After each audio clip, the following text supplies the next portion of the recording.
साल में आया, कोई 5 साल में आया, कोई 10 साल में आया, और आके कहता है मुझे पहचाना। मां मैं आपको पहचानूं या ना पहचानूं, आप मुझे पहचानते हैं नहीं पहचानते, आप पहचानो। मुझे जरूरत नहीं पहचानने की, आप पहचानो। जब आप पहचान जाओगे तो आपको ये बात पूछने की जरूरत नहीं पड़ेगी मुझे पहचाना या नहीं पहचाना। गुरु को क्या जरूरत है आपको पहचाने? आप गुरु को पहचानो। आप अगर गुरु को पहचान जाओगे तो अपने आप को पहचान जाओगे। गुरु वो चीज है जो आपके मन के अंतर की सफाई से लेके जीवन को पाक साफ और पवित्र बना के उस प्रभु से मिलने के योग्य बनाता है। गुरु परमात्मा नहीं होता। कह दी गई, महापुरुषों ने बड़ाई करते हुए कह दिया कि गुरु गोविंद दोनों खड़े काके लागू पाए। गुरु को महत्व दिया गया। गुरु वो कड़ी है जो शिष्य को परमात्मा से जोड़ती है, जो परमात्मा का रास्ता दिखाती है। शिष्य उसको सम्मान से, इज्जत से ये कहता है कि परमात्मा से भी पहले मुझे गुरु का सम्मान करना चाहिए, क्योंकि अगर गुरु परमात्मा के गुणों का बखान नहीं करता, उसका रास्ता मुझे नहीं दिखाता, तो मैं उस रास्ते पर कभी चलने लायक नहीं होता। गुरु को इसलिए दीपक कहा गया है, ज्ञान कहा गया है, गुरु को समझ कहा गया है। वो अज्ञान को इसीलिए मिटाता है, अंधेरे को यूं दूर करता है, जो चीज हम भूले हुए थे उसको याद दिलाता है। इसीलिए कही कि सतगुरु के दरबार में जाइए बारंबार, भूली वस्तु लखाए दे। भूली हुई वस्तु कैसे लखाते हैं? भूली वस्तु क्या है? सब चीजें याद रखते हैं हम, खान पान, सोना, उठना, बैठना, सब चीजों को याद रखते हैं। एक ही चीज भुलाते हैं, प्रभु की भक्ति को। अपना वादा किया हुआ भूलते हैं हम और कुछ नहीं। उसको याद गुरु ही दिलाता है। इसलिए गुरु का दर्जा ऊंचा माना गया कि गुरु गोविंद दोनों कड़े काके लागू पाए, बलिहारी गुरु अपना जिन गोविंद दिया बताए। उसके बलिहार जाना है। बलिहार जाने का मतलब है कि गुरु के सामने मेरी ना कोई चतुराई रहे, ना कोई बुद्धि बल हो, ना कोई मेरा और किसी प्रकार का अभिमान हो। बलिहार का मतलब है अपने बल को हार जाऊं। जितने भी बल इंसान के अंदर हैं, बुद्धि बल है, मन बल है, चतुराई बल है, धन बल है, शारीरिक बल है, सब प्रकार के बलों को गुरु के सामने न्यौछावर कर दिया जाए। तो फिर कहता है मैं बलिहार जाऊं गुरु के। सब चीज अगर गुरु को भी दे दूं तो भी मेरे से एहसान उसका उतरता नहीं है। इसलिए गुरु की पूजा बताई गई, गुरु की भक्ति बताई गई। प्रथम पूजा गुरु की यूं कही गई है कि गुरु ने वो रास्ता दिखाया जो कोई भी हमें बता नहीं सकता, दिखा नहीं सकता। अब कैसे गुरु को भुलाया जा सकता है? लेकिन गुरु कौन? गुरु शब्द भेदी, पाखंडी गुरु नहीं, लालची गुरु नहीं, कामी गुरु नहीं, क्रोधी गुरु नहीं। ये 5 विषय विकारों में जो फंसा हुआ गुरु तो क्या वो आम इंसान भी नहीं है। जो कामी है, क्रोधी है, लालची है, स्वार्थी है, अहंकारी है, 2 पैसे का भी नहीं है। उसके तो अगर दर्शन करोगे तो नरकों में जाओगे। गुरु मत कहो उसको, जीवन बर्बाद हो जाएगा, डूब जाओगे। शायद ना गुरु करोगे तो तुम डूबते हुए भी बच के कभी न कभी किनारे लग जाओगे। लेकिन ऐसा गुरु मिल गया और उसके पास तुम चले गए तो मैं कहता हूं किनारे पे ही डूब जाओगे, दूसरा किनारा तो मिलना बहुत दूर है। गुरु तो वार से पार करने वाला होता है, गुरु तो जीव का कल्याण करने वाला होता है। इसीलिए गुरुओं ने यह संदेश दिया कि जो कामी ज्यादा है, जो क्रोधी ज्यादा है, जो लालची ज्यादा है, जो स्वार्थी है, जो अहंकारी है, अगर इन चीजों को वो मन में लेके अभ्यास करता है, नाम का सुमन करता है, तो वो सारी की सारी ताकत उन्हीं बुराइयों को मिलेगी। पहले है कि उन बुराइयों से निजात पाले, मन के हुजरे को साफ कर ले। मन का हुजरा साफ जब होगा जब इन चीजों को बाहर कर देगा। मन के अंदर मैल छिपी हुई है, वो मैल जब तक अंदर में भरी है तब तक मतलब ही नहीं है कि नाम एक तिनका भर भी उसके लेश मात्र भी अंदर में चला जाए। नाम तो बहुत पवित्र चीज है। जब तक हमारा हृदय पवित्र नहीं होता है तब तक सुमरण नहीं कर सकते। जो ऐसा बोलते हैं वो झूठ बोलते हैं, चालाकियां करते हैं। महापुरुषों ने अपना पूरा जीवन दांव पर लगा दिया, खान पान उन्होंने छोड़ दिया, संसार में लोगों से बैठना उठना बात करना उन्होंने त्याग दिया, अच्छे कपड़े वस्त्र पहनना, अच्छे आराम से सोना उन्होंने त्याग दिया, हंसना बोलना सब कुछ त्यागने के बाद सिर्फ एक ही जगह जिन्होंने अपने मन को जोड़ा और वो था अपना सतगुरु और परमात्मा की लो लगाना। और उसके लिए उन्होंने अनेक कष्ट से, अपने गुरु महाराज की बात बताऊं कि उन्होंने उस मन को लगाने के लिए अपने बालों को रस्से से बांध के और छत से बांध दिया कि मुझे नींद भी ना आए, कि कभी नींद का झटका भी ना आए तो वापिस ये बाल बनेंगे, सिर में दर्द होगा। इतना कष्ट कौन करता है? ये दौलत आसानी से मिल जाती है? नहीं। जब तक हम अपना सर्वस्व न्यौछावर नहीं करते हैं, हम तो कष्ट तो इतना भी उठाना नहीं चाहते और डींग मारते हैं कि मैं ये कर जाऊं, मैं वो कर जाऊं। ये नहीं कहूंगा कि नहीं कर सकते, हर इंसान कर सकता है, सब में वो शक्ति है, लेकिन वो शक्ति सोई हुई है और जब तक कोई सो जाता है उसको ज्ञान नहीं है। इसीलिए संत जगाने के लिए उनको उपदेश करते हैं, समय समय पर उनको जगाते हैं, जिस रूप में भी जीव को ठीक करना हो उसको वैसा ही रास्ता भी दिखाते हैं। लालची को लालच का पूरा करके, स्वार्थी का स्वार्थ पूरा करके, क्रोधी को शांति और प्रेम देके, लालची को और जो उसको लोभ है उसको भी तृप्ति करवा के उसको सही रास्ते पे लाते हैं। कहा है कि जो कोई भक्ति करे कपट से वा को भी अपनाऊं, श्याम दाम दंड भेद से सीधे मारे बिलाऊं, नकल से तो असल बनी। जो नकल करने वाला है उसको भी असलियत के रास्ते पे लेके आते हैं, लेकिन हम तो नकली भी नहीं बने। दुख तो इस बात का है कि अगर हम नकली भी बन जाते तो भी हमें संभाल लेते। हम तो जिस सतर पे थे उस सतर से भी आके गिरे हैं। हमने सिर्फ छाप सत्संगी की लगवाई है। हम सोचते हैं कि हमने गुरु से नाम ले लिया, अब हमारा कल्याण हो जाएगा। नाम की टिकट है, आपको ठिकाना मिल जाएगा उस पार जाने का, ये निश्चित रूप से है। लेकिन अगर तुम उस टिकट को लेके सो जाओगे और वो रेल या जहाज पास से गुजर जाएगा, फिर उस टिकट को लिए फिरते रहना, तुम्हें कोई उस जहाज में नहीं पहुंचा सकता। इसलिए वक्त की कदर करो। टाइम रहते हुए जो जीव नहीं चेतता है, अपने अच्छे कर्म नहीं बनाता है, गुरु की आज्ञा में नहीं चलता है, तब तक उसको वो मंजिल नहीं मिलेगी। इसलिए उस रास्ते की ओर चलो जिससे हमें मुक्ति मिले, जिससे उसे पार पहुंच जाएं। संसार में रहते हुए सुखी रहोगे, मन की तृप्तियां हो जाएंगी, भ्रांतियां निकल जाएंगी, संतोष आ जाएगा, धीरज आ जाएगा, धैर्य आ जाएगा। संसारी जीवों को तो लालच लगा रहता है, उनकी जिस चीज पे दृष्टि होती है उनकी उसी पर होती है। भक्ति के लिए कोई नहीं आता। अगर भक्ति के लिए आए होते तो उनकी वासनाएं दूर हो जाती। हमारी तो आशाएं दूसरी हैं। हम तो तृष्णाओं के समुद्र में गोते लगाते हैं, तृष्णा भरती नहीं कभी भी। आज एक पूरी होगी, कल को दूसरी उठ जाएगी। तृष्णालु इंसान कभी भी भक्ति नहीं कर सकता। इसलिए जो ये चीजें हैं इनको पहले काबू में करने की कोशिश करो। तो इन चीजों का सहज में सत्संग के माध्यम से इनकी व्याख्या कर दी जाती है, समझा दिया जाता है, तो जीव को समझ आ जाती है कि वास्तव में इन चीजों में हमारा कल्याण नहीं, हमारा कल्याण इनके त्यागने में है और अपने मन को भक्ति में लगाने में है। नहीं तो फिर पछतावा हो जाता है आखिरी वक्त में। फिर कहते हैं कि जो करना चाहिए था वो हमने नहीं किया और अब पछता रहे हैं।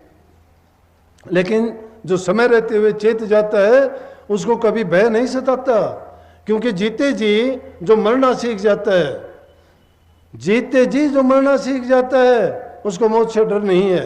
लेकिन जीते जी जो मौत से गाफिल हो जाता है वो कभी सही मार्ग पर नहीं आता है। जीते जी जो मौत से गाफिल हो जाता है, मौत को भुला देता है। मौत को जो इंसान याद रखता है कि वो दिन आएगा, ये नहीं पता कब आएगा।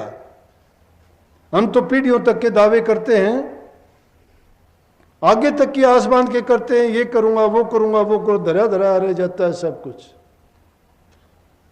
पता ही नहीं लगता कहां गया।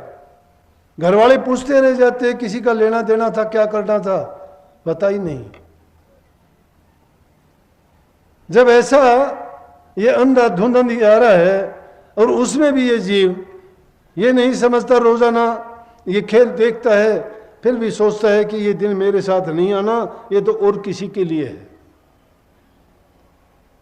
तो संत यूं जीव को जगाते हैं, यूं भ्रमों को मिटाते हैं। ये वो दीपक है ज्ञान का, जिसके कारण सच्चाई उनके सामने दिखाई देती है, तो वो चेत जाते हैं, समझ जाते हैं और फिर वो भक्ति करते हैं। वो गुरु का एहसान मानते हैं, क्योंकि जब उनको वो असली चीज प्राप्त हो जाती है तो नकली को फेंक देते हैं। असली नाम है, नकली दुनिया है। नकली के पदार्थों को जब तक पकड़े हुए हैं, जब तक नाम में नहीं लगे हैं, जिस दिन नाम में लग जाएंगे उस दिन ये सब झूठा खेल नजर आने लगेगा और हम अपने रास्ते की ओर ज़्यादा से ज़्यादा बढ़ने शुरू हो जाएंगे। मन की वासनाएं निकल जाएंगी, मन में धैर्य, शांति, प्रेम, सहानुभूति, दया, ये चीज़ें उन बुराइयों की जगह अपना डेरा डाल लेंगी और फिर उनको नहीं घुसने देंगे उन चीज़ों को। वासनाओं पर काबू हो जाता है, अपने आप ही सब कुछ जीत लिया। जिसने अपने मन को जीत लिया उसने पूरे संसार को जीत लिया। ये मन जब तक काबू में नहीं आता तब तक ये हमें नाच नचाता है। जब ये मन हमारे काबू में आ जाता है, नाम रूपी नकेल जब इसको डाल देती है, तो फिर हम इससे मनचाहा काम लेते हैं। ये हमारा मददगार बन के वही काम हमारे लिए करता है। इसीलिए अपने आप को पूर्ण रूपेण तन से, मन से, धन से हमें गुरु समर्पण कर देना चाहिए। और गुरु के जब समर्पित हो जाते हैं तो हमारे धन से, हमारे मन से और हमारे शरीर से हमें कर्म करने की आज़ादी नहीं रह जाती। फिर हमें किस चीज़ के लिए? गुरु ये चीज़ें लेके ही आपको नाम का कर्म करने के लिए कहता है। उन तीनों चीज़ों को छोड़ के नाम का काम करो। राजा जनक ने यही किया था। अष्टावक्र जी जब आए तो उन्होंने कहा था कि मैं कुछ पूछना चाहता हूं। बोला कि पहले मुझे गुरु मानो, क्योंकि आप अगर पूछना चाहते हो तो ज्ञान तो गुरु देता है। बोला कि मैं आपको गुरु मानता हूं। बोला गुरु ऐसे नहीं मानते। गुरु जब आप मानते हो तो तन, मन, धन और तीनों मुझे अर्पण करो। बोला कि मैं आपको तीनों अर्पण कर चुका, मेरा धन भी आपका, तन भी आपका।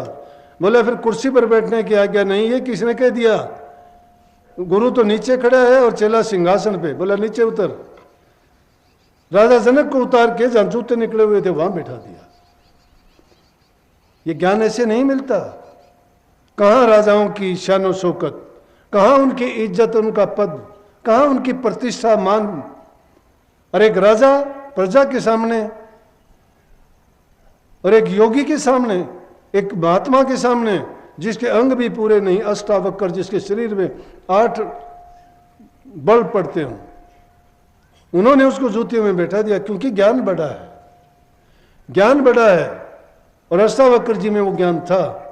अष्टावक्र को राजा जनक ने गुरु मान लिया और उसके एवज में उनको ज्ञान दिया।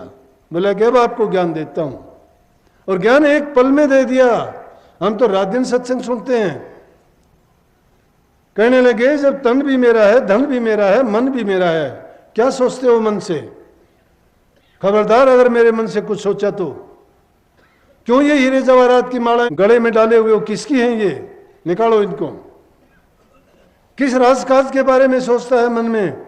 मेरा राजकाज है, छोड़ इसको। राजा जनक स्तब्ध रह जाता है कि सब कुछ गुरु को ही तो दे चुके, अब मेरे पास है ही क्या? जिसके पास सब कुछ नहीं रह जाता ये तीनों चीज देके, जो रह जाता है वही भक्ति है, वही परमात्मा है, वही मुक्ति है, वही बंधन से मुक्त करने वाली चीज है। जरा गौर किया करो, सत्संग को सुन के चिंतन किया करो। जो बात सोचोगे उसका जवाब आपको सत्संग में मिल जाएगा। ये पूछने की बात नहीं है, कोई परीक्षा नहीं देना आपको। ये बातें याद करके अपने मन को चेताया करो। ये ज्ञान और शिक्षा अपने मन के अंदर दे के इस मन को इस काबिल बनाओ कि वो भक्ति के मार्ग पर चले। दृढ़ संकल्प लिया करो कोई काम करने के लिए। विषय विकारों की जो खुजली चलती है उसे बचा करो। इंद्रिय भोग और तन की आवश्यकताओं को जितना कम कर सकते हो करो। मन मांगता है और तुम उन चीजों को त्यागो, मन के सामने रख के त्यागो, वो त्याग है। तप, त्याग और तपस्या ये शिष्य के 4 कर्म हैं। जो नहीं करता है वो शिष्य नहीं है। संयम करना है, अच्छी संगति करो। ये पाप कर्म आज समाज में होते हैं, उनसे बचो। बातें सुनते हैं, वहां सुन के दिल खराब हो जाता है। कहां भक्ति, कहां उपदेश, क्या सत्संग। नफरत होती है अपने आप से भी कि इस दुनिया में क्या हो गया, कितने पाप कर्म बढ़ गए। ऐसी ऐसी बातें सुनने को मिलती हैं। कन्या भ्रूण हत्या जैसा पाप। क्यों इन माताओं बहनाओं को इतनी हे दृष्टि से देखते हो? क्यों इतना नीचा दर्जा देते हो? मां बहन की जो इज्जत कदर नहीं करता, कल को कहां समाज में इज्जत सम्मान रहेगा? कभी कल्पना की जाती है कि आगे दुनिया रहेगी या नहीं रहेगी? क्यों कन्याओं की हत्या करते हो? ये तो लक्ष्मी का रूप है, देवी का रूप है, ये तो साक्षात सरस्वती मां हैं। इनके बिना तो कोई कल्पना ही नहीं है, न दुनिया की, न समाज की, न कि इंसान की। अरे जिससे हमारी सारी सृष्टि की पैदाइश होती है, उसी का विनाश करने में लगे हैं। धिक्कार है हमें। इस जैसा हे पाप और हो नहीं सकता। ये पाप करने वाला 7 जन्म भी उसका पीछा नहीं छूटेगा। बड़े बड़े पाप भोगने पड़ेंगे, उसको कष्ट भोगने पड़ेंगे, नरकों में जाएगा। ये पाप करते हैं। सृष्टि के साथ हमने दुश्मनी की है। प्रभु ने इसको कितनी अच्छी चीजों से सजाया था। कहीं नाले थे, कहीं पर्वत थे, कहीं झील थे, कहीं पेड़ पौधे थे, कहीं फूलों से सजाया था। क्या सुंदर दृश्य नजारा बनाया था। इंसान ने क्या कर दिया? पानी की बर्बादी, पेड़ों की कटाई, जंगली जीव जंतुओं का नाश, पर्यावरण को बिगाड़ दिया। नए नए रोग, नई नई बीमारियां, कहीं ब्लड प्रेशर है, कहीं कैंसर की बीमारी है, कहीं ऐसे रोग हैं समझ में ही नहीं आता। ऐसे रोग हैं कि दवाई काम नहीं करती। जवान जवान बच्चों की मौत हो रही है। रोग बीमारी का पता नहीं चलता। क्यों होती है? पर्यावरण का बिगाड़ना। किसने बिगाड़ा? हमने किया। हमारा आसपास का वातावरण शुद्ध नहीं है, बाहर का वातावरण शुद्ध नहीं है, हमारा जीवन खराब है। घरों का वातावरण अच्छा नहीं है, हमारे विचार खराब हैं। समाज का वातावरण अच्छा नहीं है, विनाश की ओर है। आचार विचार हमारे शुद्ध नहीं है। अच्छे आदमियों का संग करो, बुराइयों से बचो, माँ बाप की सेवा करो, बच्चों को अच्छी शिक्षा दो। अच्छी तालीम नहीं दोगे, अच्छा समाज कभी नहीं हो सकता। रोगों का इलाज ढूंढने की बजाय रोग पैदा होने का कारण ढूंढो। सांप को ना, सांप की मां को मारो, सांप पैदा होने से रह जाएंगे। बुराई नहीं, बुराई किससे से होती है उसको खोज के उसका नाश करो। ये हम कर सकते हैं, सब मिलके कर सकते हैं। एक अच्छे समाज की स्थापना कर सकते हैं, रोग दोषों से मुक्त हो सकते हैं। अच्छा प्रयास करने से सब चीज़ों पर हम विजय पा सकते हैं। जब वातावरण शुद्ध होगा, संगत हमारी अच्छी होगी, खान पान हमारा शुद्ध होगा, आसपास का जीवन शांतिमय होगा, तो हमारा सारा वक्त शांति से गुजरेगा। उसमें आप भक्ति करो, ध्यान करो, समाधि लगाओ, सुमरण करो, चिंतन करो, कोई बाधा नहीं बनेगी। लेकिन जब तक ये चीज़ें हमें विचलित करती रहेंगी, तब तक हम कल्पना नहीं कर सकते कि हमें मन में शांति मिलेगी, या हम भक्ति कर पाएंगे, या अच्छा वातावरण रहेगा। नहीं, इसलिए ज़रूरी है कि बच्चों को अच्छे संस्कार दो, घरों में प्यार प्रेम और शांति रखो। ये माताएं भी कई बार बहुओं के साथ गलत व्यवहार करती हैं, फासला बना लेती हैं। जो लड़की घर में लेके आती हैं उसको बहू मानती हैं, अगर बहू को बेटी मान ले तो सारे झगड़े खत्म हो जाएं। जितना प्यार अपनी बेटी से करते हो उतने ही अपने बहुओं से भी किया करो। अगर उनसे इतना प्यार करो कि तुम्हारा मनमुटाव खत्म हो जाएगा। मत ताना दिया करो किसी को तुम्हारे घर से क्या लेके आई है। जिस माँ बाप की जितनी हिम्मत हो तुम भी बेटियों वाले होगे। अपने बेटा बेटी को कोई कम देना नहीं चाहता, खूब देता है। ये सामाजिक जीवन में जो इस तरह की चीजें पनपती हैं वही चीजें बुराइयों की ओर हमें लेके जाती हैं। उन बुराइयों को दूर करने के लिए अपने मन को साफ करो। कोई चीज किसी के साथ नहीं जाती। इज्जत सम्मान और प्यार देना सीखो, तुम्हें मिलेगा उसके बदले में, बहुत ज़्यादा मिलेगा। और ये चीज़ें जब इंसान को मिल जाती है, किसी दौलत की ज़रूरत नहीं। एक दौलतमंद आदमी है जिसकी इज्जत नहीं, सम्मान नहीं, सब मिट्टी में मिल जाता है। क्या है? एक इंसान है जिसका अच्छा चरित्र है, गुणवान है, उसके पास धन नहीं है, कुछ नहीं है, लेकिन सम्मान और इज्जत है तो उसके पास सब कुछ है। इसलिए अच्छा चरित्र बनाओ, बच्चों को अच्छे गुण दो, घरों में प्यार प्रेम शांति रखो, बूढ़े बुजुर्ग की सेवा करो, तन से करो, मन से करो। जिस किस प्रकार से भी किसी जीव को दुख ना दो, उनको सुख पहुंचाने की कोशिश करो।